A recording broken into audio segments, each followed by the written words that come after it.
So then you might be asking yourself, well, how do I find a husband? Well, I found a secret. I read Proverbs 31 a lot because I try to be like this Proverbs 31 woman. And I'm reading through it, and it's all about how to be this incredible woman, except for 2 verses. Proverbs 31, verse 23. It's all about her. She is this. She does this. And then verse 23 says, her husband is known in the gates when he sitteth among the elders of the land. So I thought that was interesting. So it's giving this clue about her husband. He's known in the gates. He's sitting in the elders of the land. And then down in verse 31, give her of the fruit of her hands, and let her own works praise her in the gates. So I think it's giving us a clue there.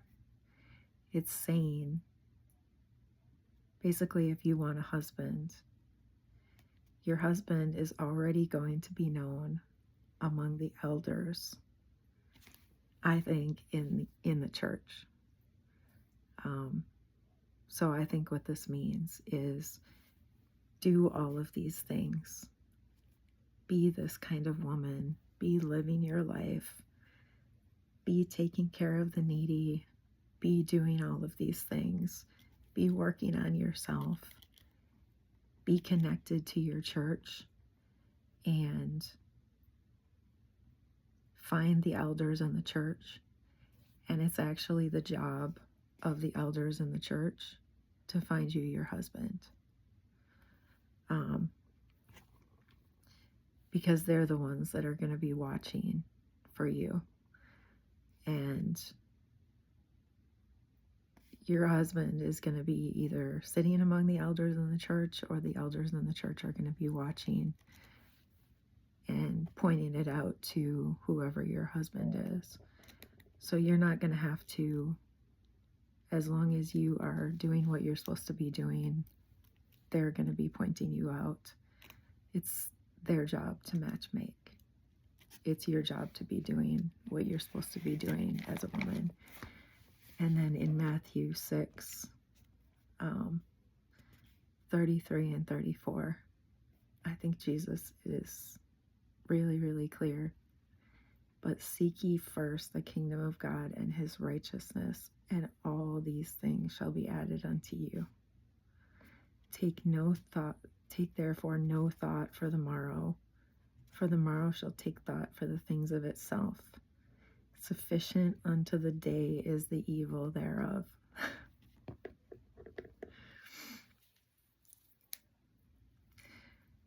So, marriage itself is not easy. Being a wife is not easy. And, we single women have a lot to prepare for. And I know I just look at married women and I already have things that I have to work on. Especially like learning to be a better cook. I know that's something that, I dealt with being bedridden for years, and I still need to take a cooking class. So I have things I still need to work on. So being overeager to be married, I need to work on those things. So I do need to seek the kingdom of God and his righteousness first. And I know that when it's time, God will add my husband to me. He will find me.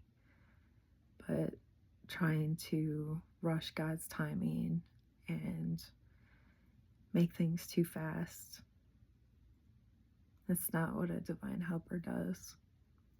A divine helper needs to know the timing. And it's hard because I am not a patient person. That's something God has had to work on with me a lot. But one of the things that divine helpers control is environment. And women have control over emotions. And that means that we control the home, the environment at home, and the peace and calm in the home. So when the man comes home, we should be able to sense the environment and calm things down. It should be like a Zen pool at home. And we should be able to create that calm pool with no ripples. And that is our superpower. And a lot of women misuse that and say, well, I'm an emotional person, so I can't control that. No, we sense emotions, and we are much more in tune with emotions than men are. So we have control over that. And if we can sense emotions in a man, we can sense when the time is right to bring certain things to him and when it's not right. We can create atmospheres in the home. Especially with children, atmospheres are very important for growth. That is our job. God has given us charge of the home, and that's part of raising children, is to create a proper atmosphere. If we're constantly not in charge of our emotions, but I guess that's a topic for another day. But for today, I'm speaking to the single women like myself, and patience is really going to be important. So seek ye first the kingdom of God and his righteousness, and all these things shall be added unto you. And we just have to accept that. I haven't even shared my favorite Bible verse with you guys.